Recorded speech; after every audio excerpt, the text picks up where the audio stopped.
The PS5 has made a strong impression in the first 3 years of its active life cycle, having already accumulated a solid library of excellent games, many of which have of course been exclusives, which is unsurprising given Sony's model.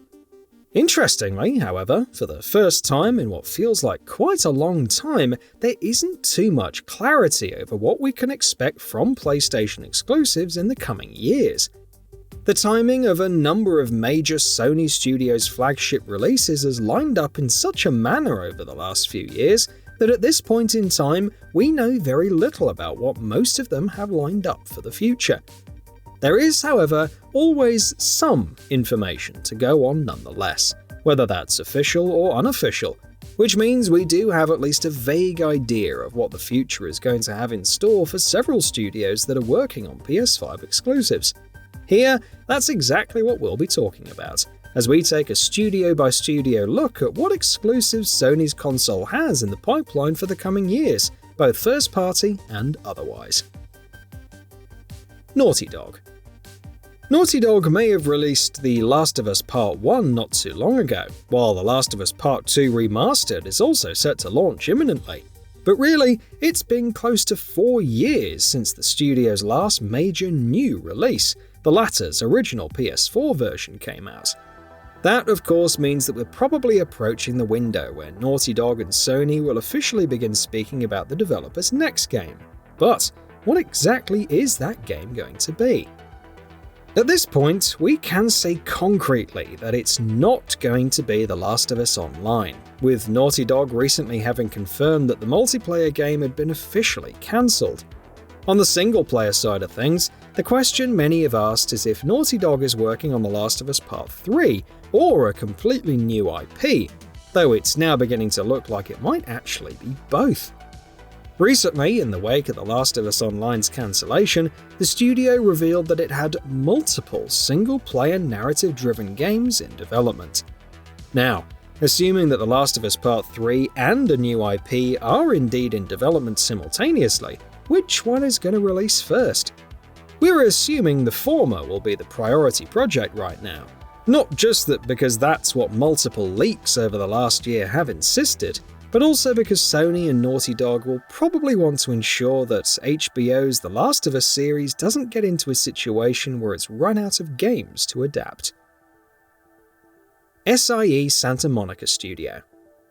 With Santa Monica Studio, it's much harder to figure out what the future has in store, because the developer has honestly not said much about where it's headed in the wake of Ragnarok's launch in late 2022. It's safe to assume that there will be another game. One is probably in development right now, in fact. But what shape will that take? Are we going to get a smaller, standalone experience? Perhaps something similar to Marvel's Spider-Man Miles Morales, in order to bridge the gap between the current setting and whatever comes next? Or is Santa Monica Studio just going to skip that step and move straight to the next flagship entry? Interestingly, there have also been unconfirmed rumblings that Santa Monica Studio also has a new IP in the works, and some seem to think that that might be the project that Cory Barlog has been working on. Whether or not that's really the case, or if he's instead been focusing on getting the ball rolling for the next entry behind the scenes, remains to be seen. Insomniac Games. Towards the end of 2023, the developer was hit with a ransomware hack that leaked a deluge of games. But to be honest, we know that they were guaranteed to happen anyway, like Marvel's Spider-Man 3, which was always inevitable, and Marvel's Wolverine, which of course was officially announced a handful of years ago. Sucker Punch. We know next to nothing about Sucker Punch's plans right now. But of all the major first-party Sony studios, it's probably the one that those plans are the easiest to guess for. In simple terms, it's going to be Ghost of Tsushima 2. Yes, there are still plenty of Infamous fans out there, but after the tremendous critical and commercial success that the first Ghost of Tsushima, which is also being made into a movie, enjoyed, we would be shocked to learn that Sucker Punch hadn't instantly moved on to its sequel. When exactly that sequel will come out is, of course, the pertinent question here. Ghost of Tsushima will be 4 years old in July, so might a 2025 release be on the docket? Guerrilla Games. Guerrilla Games has gone all in on the Horizon franchise, and sure enough, it looks like it has multiple Horizon games in the works, two of which it's officially confirmed it's working on, even if they have yet to be formally unveiled. One of them is a co-op multiplayer game that Guerrilla has confirmed will feature a unique stylized look. This one may finally be the Monster Hunter-style Horizon game fans have been asking for so long. Meanwhile, the studio has also confirmed that it's working on the next big single-player Horizon game that will star Aloy as protagonist once again.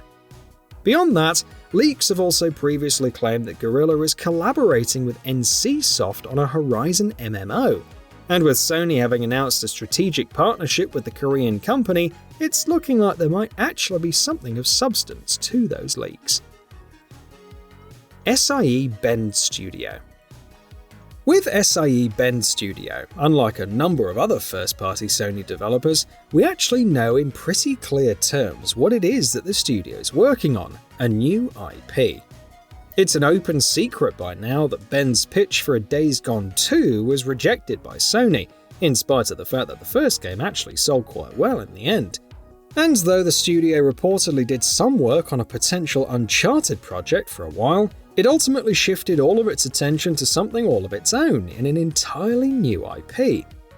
Little is known about the project right now, though it has been previously confirmed that it will be another open-world game that will build on the systemic strengths of Days Gone, while Bend also revealed in 2022 that the game would include multiplayer. When exactly will we know more about the project? That remains to be seen, but with Days Gone now nearly 5 years old, one would assume that it won't be too long before Bend is ready to talk about its next game. Bluepoint Games. Bluepoint has done some incredible work with PlayStation in the past, with its remakes of Shadow of the Colossus and Demon's Souls, but it looks its first project as a first-party PlayStation studio is going to be quite different in nature from the ones it has traditionally worked on in the past. It's been previously confirmed that Bluepoint Games' next project is going to be original content, though what exactly that means is still something of a mystery. Will it be a new IP? Will it be a new installment in an existing franchise? With Bluepoint's last game now over 3 years old, hopefully it won't be too long before we start getting answers to those questions. Media Molecule. Media Molecule has spent the last few years focusing on supporting Dreams, but with Dreams now officially dead, it's time to look ahead to the future. And sure enough, the studio did confirm in April of 2023 that work was underway on its next project. That next game isn't going to be related to Dreams, according to Media Molecule, but it will still continue to focus on bringing joyful, playful, innovative experiences to players, as the developer puts it. But will it be a new IP? That remains to be seen. Team Asobi.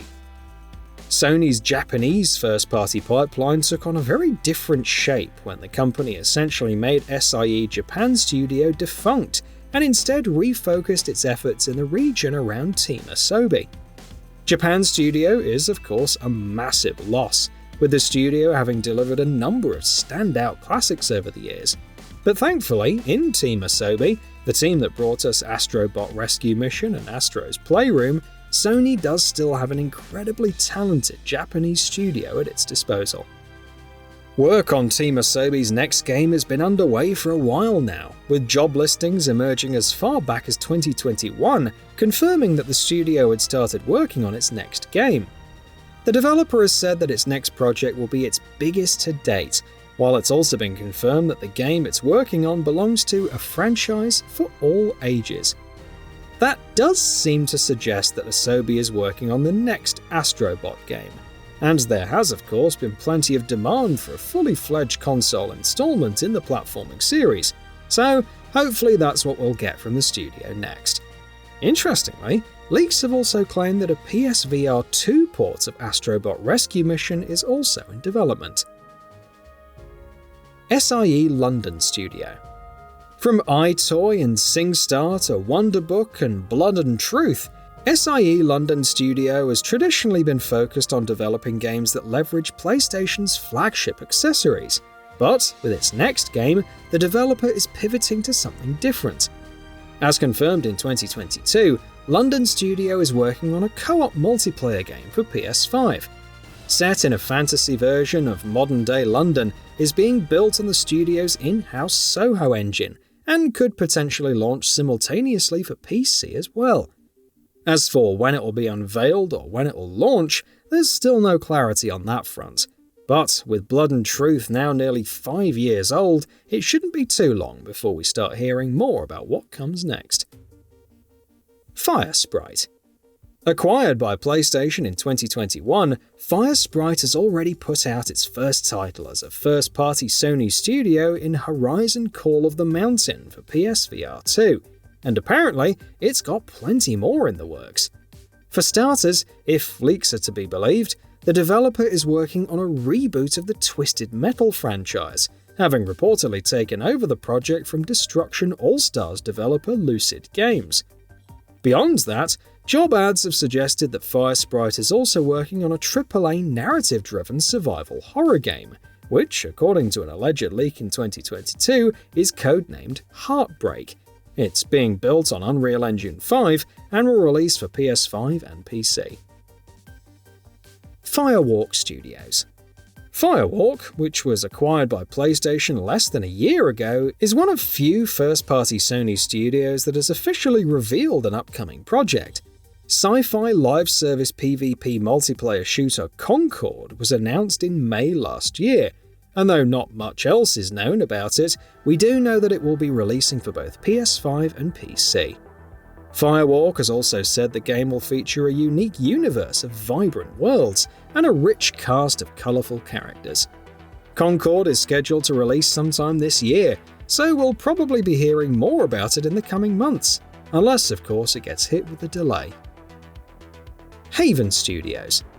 Founded in 2021 and acquired by Sony the following year, Haven Studios confirmed pretty much right out the gate that the game that it was working on, which would release for PS5 and PC, was going to be a live service game. And in May, it was formally unveiled as Fairgames, a squad-based competitive PvP heist game that will, according to Haven, make use of emergent sandbox gameplay. We're still yet to see actual gameplay for the shooter, while there's also no word yet on when it will actually launch. Housemarque. Housemarque absolutely knocked the ball out of the park with 2021's Returnal, and after what may very well be the studio's best game to date, there's no shortage of excitement around whatever it is that it ends up doing next. Housemarque has confirmed that its next game is going to be a new IP, and that it will be another old-school arcade shooter, while the studio has also said that its next project will be even bigger in scope than Returnal. With Returnal still a relatively recent game though, it seems unlikely that we'll be hearing anything about Housemarque's future in 2024. Second-party exclusives. In addition to all the projects that its first-party teams are working on, Sony is also collaborating with a number of external developers to release so-called second-party exclusives under the PlayStation Studios banner. In that group, there are 3 that we know about in an official capacity. Closest to launch is Helldivers 2, with Arrowhead Game Studios' multiplayer shooter set to launch for PS5 and PC on February the 8th. It'll be followed not long afterward by Team Ninja's open-world action RPG Rise of the Ronin, which is due out in March. And then of course, we have Kojima Productions' Death Stranding 2, though there's been no word on when we can expect it to release. Given that the first game came out nearly 5 years ago in 2019, could we expect a 2024 release for the sequel? One can hope, at least. Third-party exclusives. Sony has made it a habit to tap up some pretty significant third-party games as PlayStation exclusives, or at the very least console exclusives, and there are a few of those lined up for the coming year as well. For starters, we obviously have a couple of exclusives in Final Fantasy VII Rebirth, which is releasing on February the 29th, and Bloober Team's remake of Silent Hill 2, which is also scheduled for a 2024 release.